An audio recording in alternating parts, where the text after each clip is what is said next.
El inconfundible olor antiséptico y a ropa de cama recién planchada flotaba en el aire frío de la habitación VIP del Hospital Sanitas La Zarzuela, aquí, en Madrid. Hacía apenas 3 horas que había dado a luz a nuestra hija, Lucía.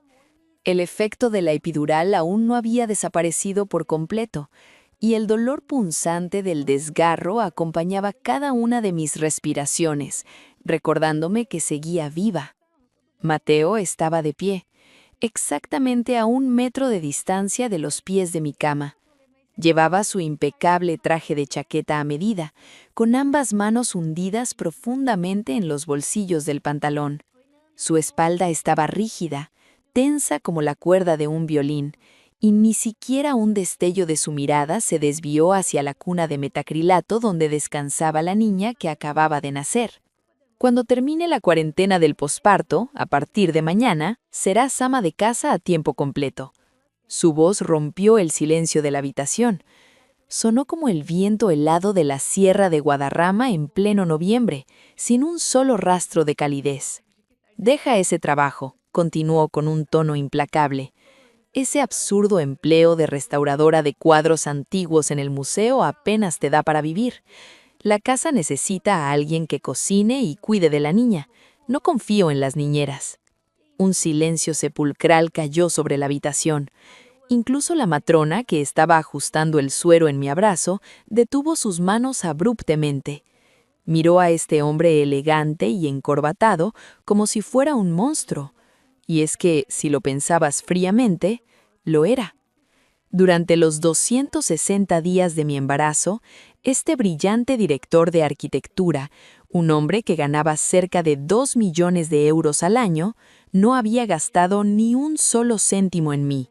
Todo mi equipaje para el hospital, el costo de cada ecografía en las clínicas privadas e incluso el depósito para reservar esta misma habitación de lujo, todo salió de mis propios ahorros, dinero que gané con un vientre enorme, pasando noches en vela respirando el olor a barniz y disolventes, restaurando lienzos del siglo XVIII con mis propias manos hasta que los dedos se me llenaron de callos. Y ahora, justo cuando acababa de regresar del umbral de la muerte, en mi momento de mayor vulnerabilidad física y emocional, él intentaba arrebatarme la última pizca de dignidad y de independencia económica que me quedaba. Quería convertirme en una máquina de cría gratuita, en una sirvienta cautiva que tuviera que extender la mano para rogar por cada euro. Cualquier otra mujer, en medio de esa desesperación, habría estallado en gritos histéricos. Quizá habría agarrado el vaso de cristal de la mesita de noche para estrellárselo en la cara, pero yo no lo hice. Me apoyé lentamente contra las almohadas, sintiendo el latido sordo de mis heridas. Mis labios, aún pálidos por la pérdida de sangre, se curvaron en una leve y serena sonrisa. Miré su rostro, frío y distante hasta el extremo, y respondí con una voz tan tranquila que me sorprendió hasta a mí misma. «De acuerdo». Fueron solo 2 palabras, pero esas 2 simples palabras hicieron que el rostro altivo y despiadado de Mateo perdiera todo su color en una fracción de segundo. Esa única frase fue suficiente para derribar su muro de hielo y llevarlo a caer de rodillas frente a mi cama, temblando.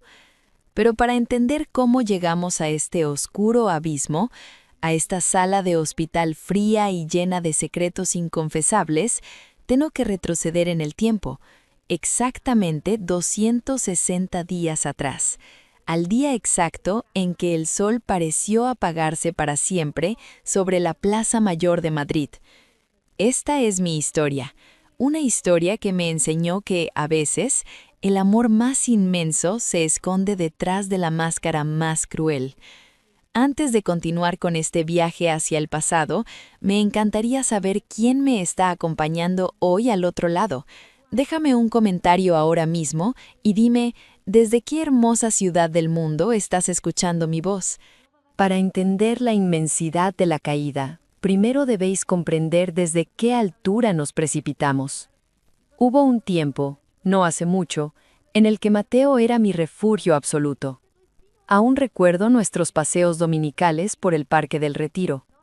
Él era el tipo de hombre que al notar que mis manos estaban frías por el viento de enero, se quitaba su bufanda de lana y me envolvía con ella, frotando mis dedos con los suyos mientras me compraba castañas asadas cerca de la Plaza Mayor. Cuando yo trabajaba hasta tarde en el laboratorio del museo, luchando con bisturíes y lupas para salvar un fresco antiguo, él aparecía de madrugada con un par de churros calientes y un chocolate de San Ginés, solo para asegurarse de que yo había comido algo. Me miraba con una devoción que me hacía sentir la mujer más intocable y amada de toda España. Pero todo ese universo de ternura se desintegró una tarde de martes, hace exactamente 260 días.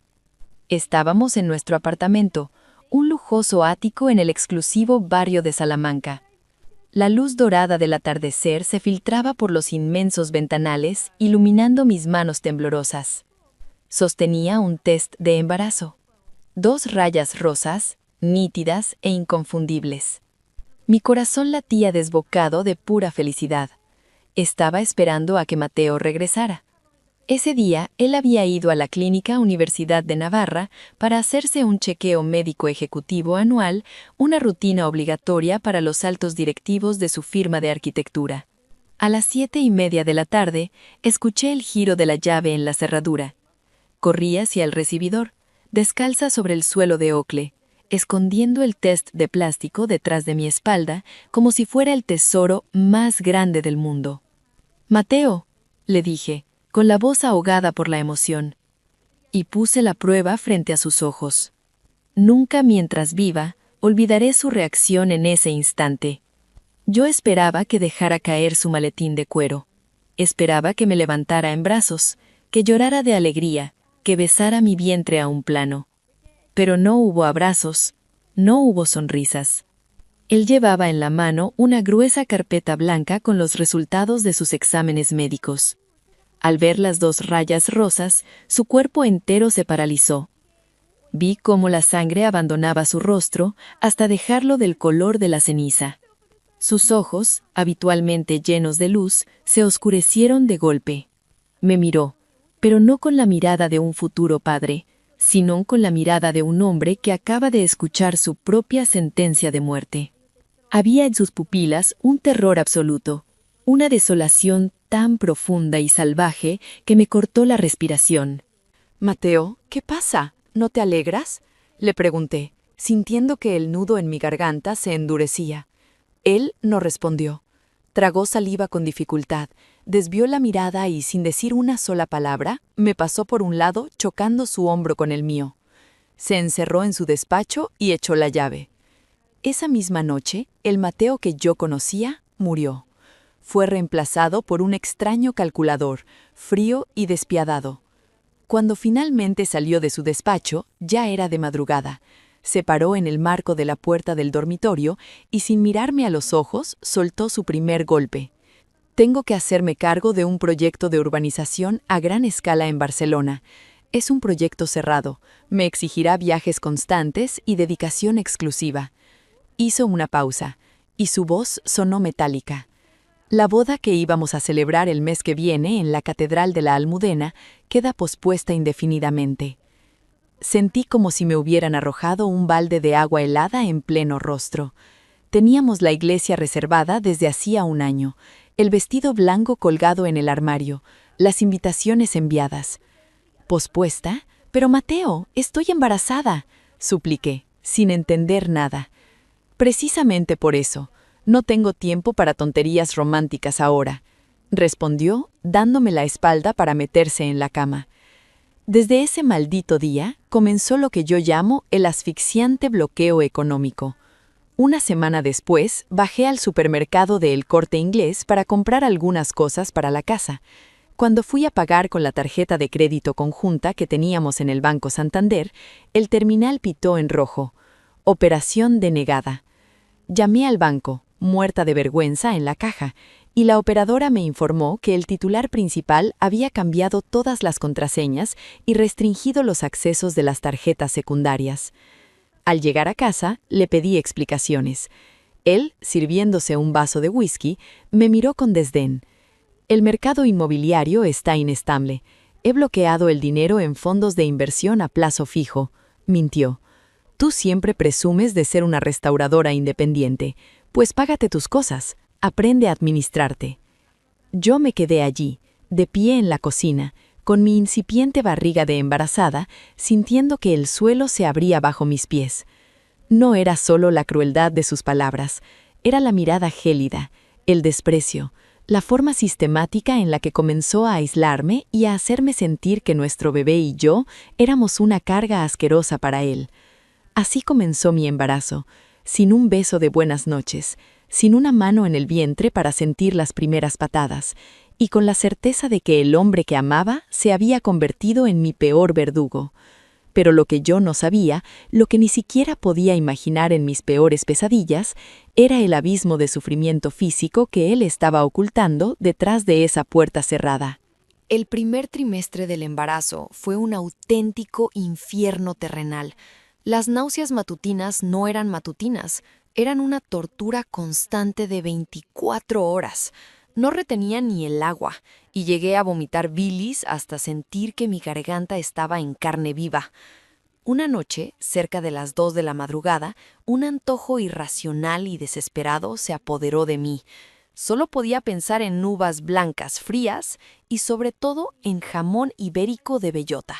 Era un instinto primario del cuerpo, pidiendo algo de proteína y azúcar que mi estómago no rechazara.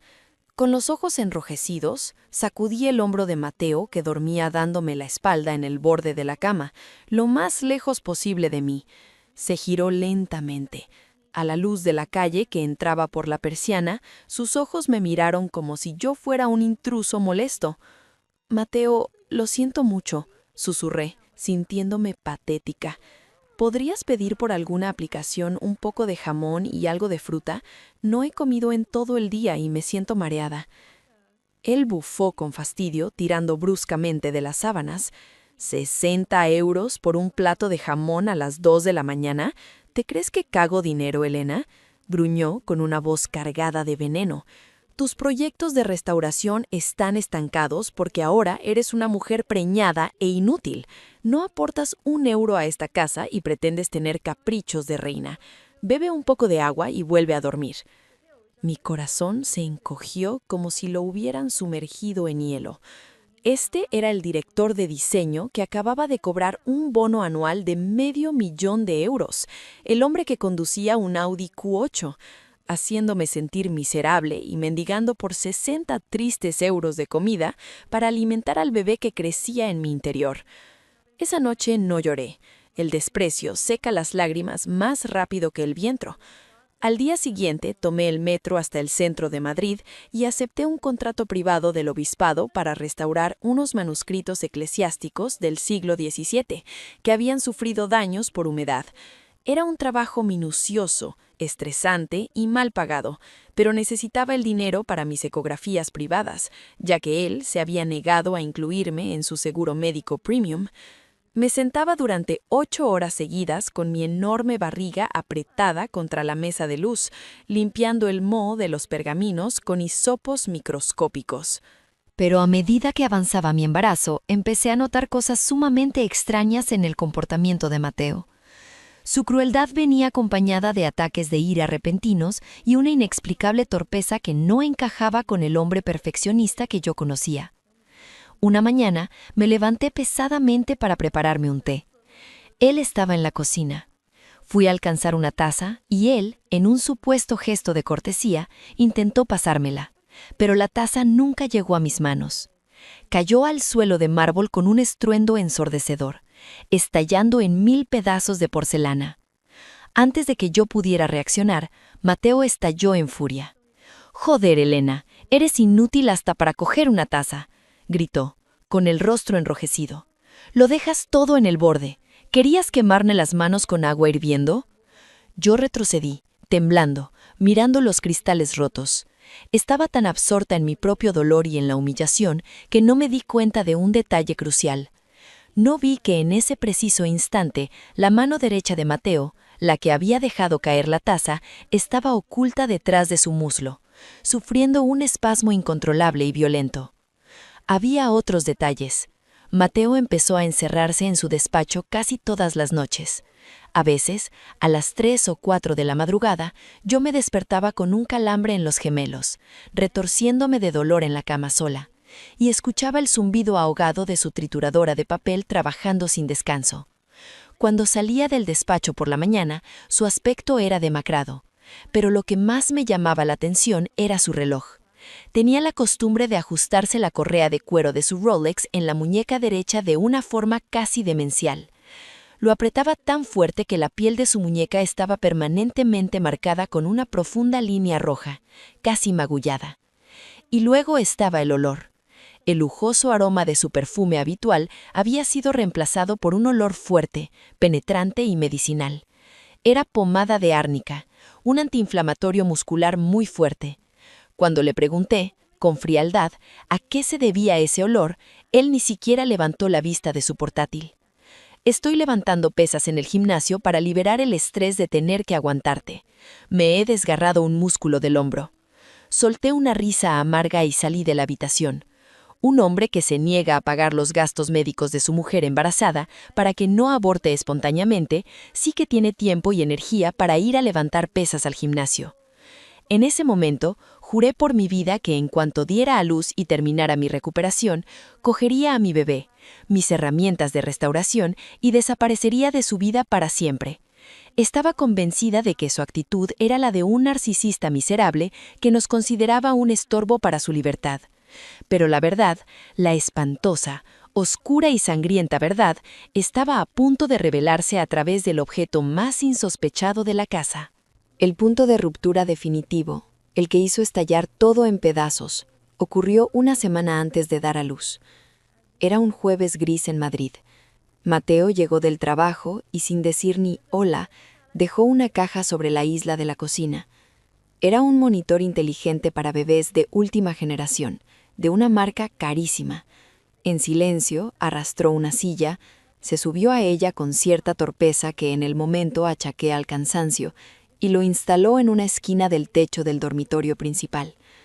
La lente gran angular apuntaba directamente hacia la cuna vacía de madera blanca, y por extensión también cubría nuestra cama. Miré ese pequeño ojo de cristal negro con absoluto asco y desprecio. El mismo hombre, el avaro, que me había negado 60 euros para comer cuando estaba muerta de hambre por las náuseas, ahora se gastaba más de 500 euros en este aparato. ¿Para qué? Lo pensé de inmediato. Para controlarme, para vigilar que yo no descuidara a su heredera, para tener pruebas y decidí a pedir la custodia exclusiva el día que nos separáramos. Su nivel de psicopatía y manipulación me daba escalofríos.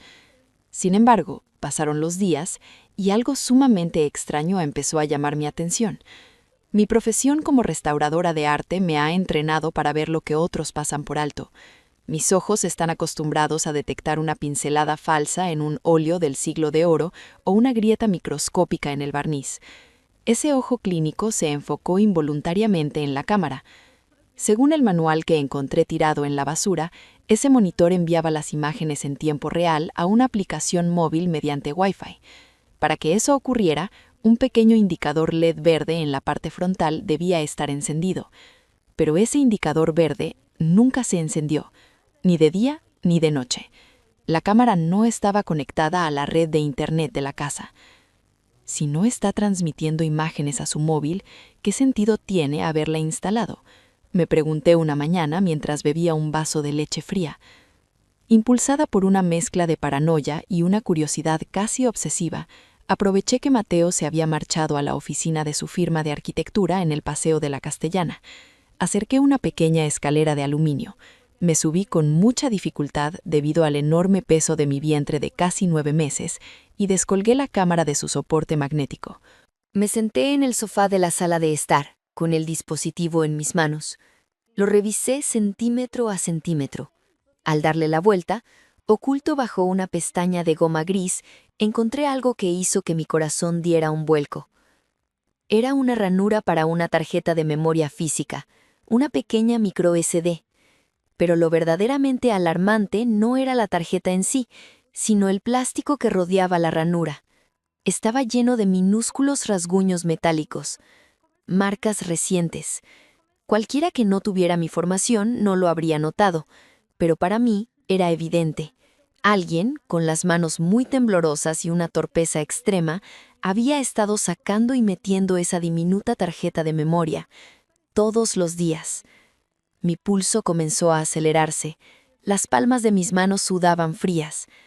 Una cámara desconectada de Internet, que se graba a sí misma en una tarjeta extraíble que alguien saca en secreto todas las noches. ¿Qué diablos estaba grabando Mateo en nuestra habitación mientras yo dormía? Apreté la tarjeta con la uña hasta que hizo un clic y saltó hacia afuera. Caminé rápidamente hacia mi pequeño estudio de restauración, sintiendo una pesadez en el bajo vientre, e inserté la tarjeta en mi portátil. Un sonido de alerta de Windows rompió el silencio de la casa. En la pantalla apareció una carpeta oculta. Con un doble clic, la abrí. No había videos, no había imágenes mías durmiendo ni de él espiándome. En su lugar, la carpeta estaba llena de decenas de archivos de audio. Puros archivos en formato MP3. En la pantalla mostraba un fondo completamente negro. Me fijé en las fechas y las marcas de tiempo de los archivos. Todos, absolutamente todos, habían sido grabados entre las 2 y las 4 de la madrugada, las mismas horas malditas en las que él me daba la espalda en la cama o se encerraba en su despacho. Mis manos temblaban tanto que apenas podía manejar el ratón del ordenador. Conecté mis auriculares de diadema, esos que uso para aislarme del mundo cuando restauro obras delicadas. Me los puse sobre las orejas y cerré los ojos. Hice clic en el archivo más reciente, grabado la noche anterior. Al principio, solo escuché el ruido blanco de la estática y el zumbido lejano del tráfico de la calle de Alcalá, pero luego escuché la voz, y en ese instante exacto, mi mundo tal y como lo conocía se fracturó para siempre. El ruido blanco del archivo de audio llenó mis oídos, acompañado por el suave silbido de la respiración de alguien que estaba demasiado cerca del micrófono. Y entonces escuché la voz, pero no era el tono arrogante, frío y metálico con el que Mateo me hablaba todos los días. Era un susurro roto, ahogado. Era el sonido de un hombre que estaba llorando tan profundamente que parecía estar atragantándose con sus propias lágrimas. «Hola, mi pequeña Lucía», dijo la voz. Sonaba rouca, como si las cuerdas vocales estuvieran arañadas por el dolor. Hoy tu papá ha sido un inútil, mi niña. Ni siquiera he tenido fuerza para sostener la taza de té de tu madre. La he dejado caer. Se ha roto en pedazos, igual que el corazón de mamá cuando le he gritado para ocultar que mi mano ya no me obedece. Un sollozo desgarrador, animal y gutural interrumpió la grabación. Yo dejé de respirar. Me aferré al borde del escritorio con tanta fuerza que mis nudillos se volvieron blancos. Me duelen las piernas, Lucía. Los calambres de esta noche son insoportables, como si me estuvieran retorciendo los músculos con alicates. Pero no me atrevo a moverme. No me atrevo a quejarme, porque si tu mamá se despierta y me ve así, lo sabrá todo. Lo siento tanto. Lo siento, mi amor. Tengo tanto miedo de que para cuando nazcas mis brazos estén tan muertos que no pueda levantarte y darte un beso. Mateo tomó una bocanada de aire temblorosa en la grabación, y su voz bajó a un susurro desesperado. Papá tiene que ser cruel, Lucía. Tiene que ser el peor hombre del mundo para que mamá lo odie y se vaya lejos con su dinero antes de que yo me convierta en un monstruo babeante atado a una silla de ruedas. Mientras todavía pueda mover los dedos para ticlear, tengo que terminar de preparar nuestro adiós. Me arranqué los auriculares de la cabeza. El aire desapareció de mis pulmones. ¿La mano no le obedece? ¿Calambres insoportables? ¿Antes de que me convierta en un monstruo en silla de ruedas? Las palabras resonaban en mi cabeza como campanas fúnebres. El reloj apretado hasta la carne viva, el olor a pomada de árnica, la taza rota, su furia irracional para encubrir su torpeza. Dios mío, él no estaba levantando pesas. Él estaba perdiendo el control de su propio cuerpo. Un pánico ciego y brutal se apoderó de mí. Me levanté de un salto, a pesar de mi vientre pesado, y corrí hacia el despacho de Mateo, la habitación prohibida. La puerta, milagrosamente, no estaba cerrada con llave. Entré. Mis ojos escanearon frenéticamente la habitación hasta detenerse en el rincón más oscuro, la destructora de papel. Me arrojé al suelo. Saqué la bandeja de plástico de la máquina y vacié su contenido directamente sobre la inmensa mesa de cristal de su despacho. Era una montaña de recortes blancos, miles de tiras de papel confeti, mezcladas en un caos absoluto.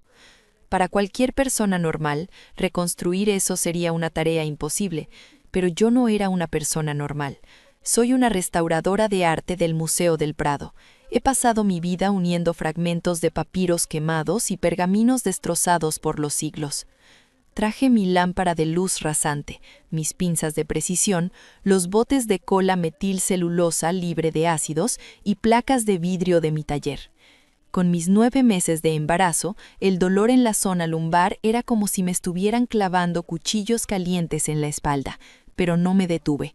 Pasé 48 horas casi sin dormir, apenas bebiendo sorbos de agua, ordenando las letras y los membretes de aquellas tiras de papel como si estuviera cosiendo los pedazos de mi propia alma. En la madrugada del tercer día, frente a mis ojos hinchados y rojos por el cansancio, la verdad finalmente tomó forma bajo el cristal. Había reconstruido 2 documentos. El primero tenía el membrete del Departamento de Neurología del Hospital Universitario La Paz. La fecha del diagnóstico era exactamente el mismo día en que yo le había enseñado el test de embarazo de 2 rayas.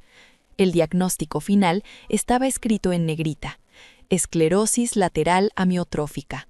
La enfermedad de ELA, fase agresiva y de progresión ultra rápida. El segundo documento me destruyó por completo. Era un contrato legal de un fideicomiso internacional gestionado en Suiza.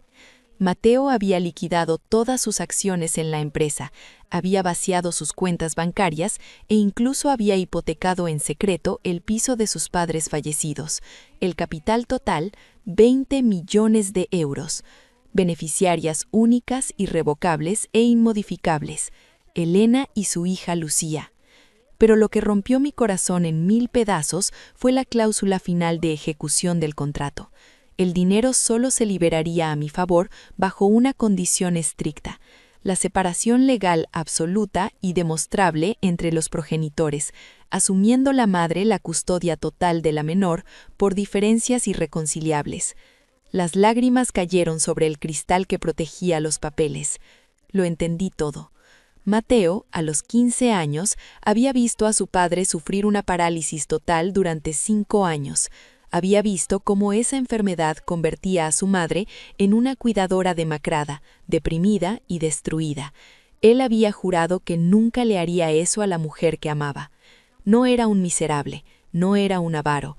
Estaba librando una carrera contrarreloj contra la muerte, reuniendo cada euro que podía, forzando un guión de villano despiadado para que yo lo odiara. Quería que yo cogiera esos 20 millones y me fuera a vivir una vida espléndida con nuestra hija, con la conciencia tranquila de haber abandonado a un cabrón, mientras él se quedaba solo en la oscuridad, esperando ahogarse en sus propios fluidos cuando sus músculos respiratorios se paralizaran. Un agudo, terrible e incontrolable dolor me atravesó el vientre en ese preciso instante. El estrés de las 48 horas y la conmoción habían provocado el parto. Rompí aguas ahí mismo frente a la mesa de cristal. Y así, arrastrada por las contracciones, volvemos a esta fría habitación del Hospital Sanitas La Zarzuela. El silencio era tan denso que podía escuchar el latido de mi propio corazón. Mateo seguía allí, a 1 metro de los pies de mi cama. Seguía esperando a que yo estallara. Esperaba que le gritara que era el ser más repugnante de la tierra, que le exigiera el divorcio inmediato y que me llevara a la niña lejos de él, activando así su maldito plan maestro del fideicomiso suizo. Por eso, cuando escuchó mis 2 palabras, de acuerdo, pronunciadas con tanta calma y una leve sonrisa, algo en su maquinaria mental se atascó. Clavé mis ojos directamente en su mano derecha, esa mano que seguía escondida en el bolsillo de su pantalón a medida, y que a pesar de la gruesa tela, yo podía notar cómo temblaba sin control. «De acuerdo», repetí, alzando un poco más la voz para que las matronas también me escucharan. «Dejaré el trabajo en el museo. Me convertiré en ama de casa a tiempo completo, principalmente porque alguien tendrá que empujar tu silla de ruedas y darte de comer con una cuchara de plástico dentro de unos meses, ¿verdad?» Si un rayo hubiera caído directamente sobre su cabeza, el efecto no habría sido tan devastador. Las pupilas de Mateo se dilataron por el horror. Dio un paso torpe hacia atrás, como si yo le hubiera disparado al pecho a quemarropa. Aparté las sábanas blancas del hospital de un tirón. No me importó que estuviera sangrando. No me importó que los puntos de sutura me ardieran como fuego vivo. Con un movimiento brusco, me arranqué la vía del suero del dorso de la mano. Una gruesa gota de sangre resbaló por mi piel, pero ni siquiera parpadeé. Puse mis pies descalzos sobre el suelo helado y caminé, tambaleándome pero erguida, hacia él. «Escuché los audios, Mateo», le dije, deteniéndome a escasos centímetros de su rostro pálido. «Encontré la tarjeta de memoria que metías y sacabas cada madrugada en la cámara del dormitorio, y también reconstruí lo que había en tu destructora de papel.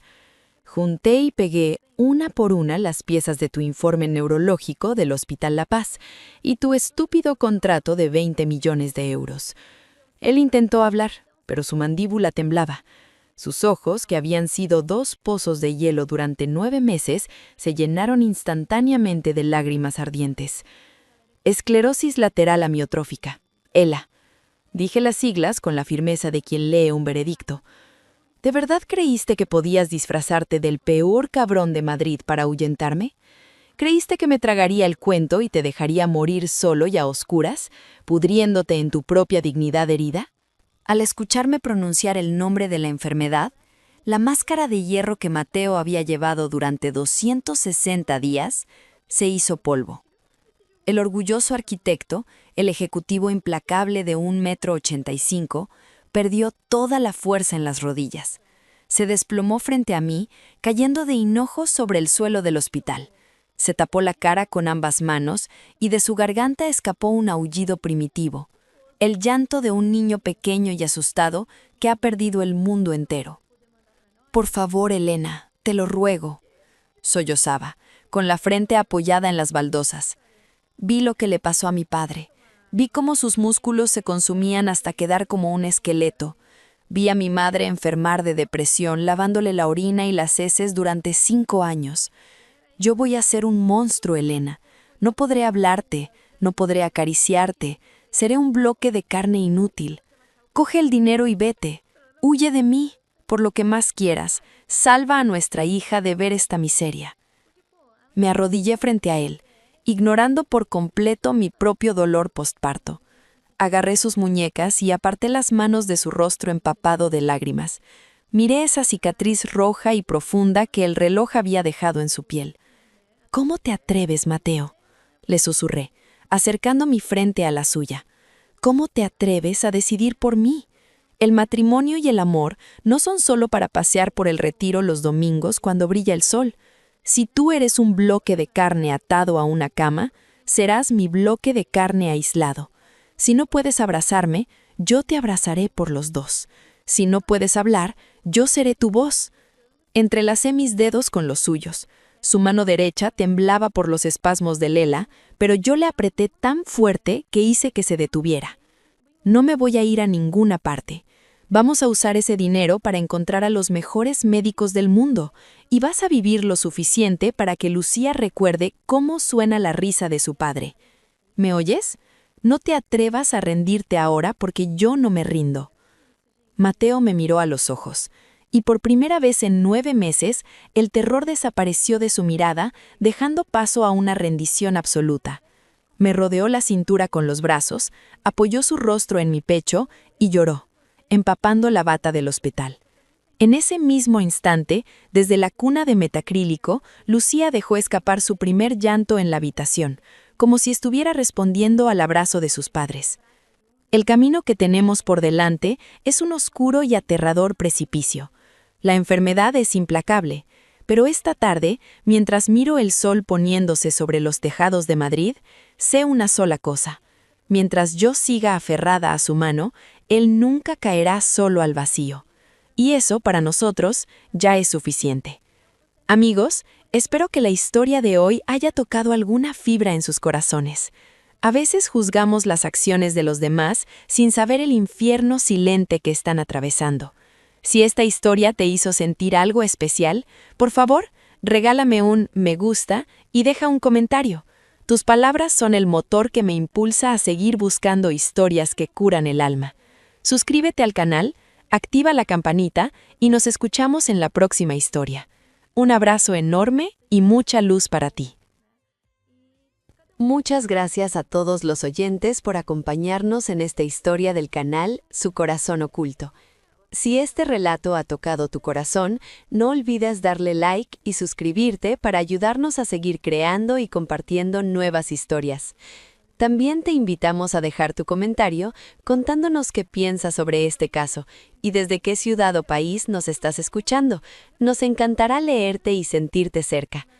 Queremos recordarte que todo el contenido, los personajes, las imágenes y la voz de este video son ficticios y han sido creados con el apoyo de inteligencia artificial durante el proceso de producción. Gracias de corazón por estar aquí con nosotros y hasta la próxima historia.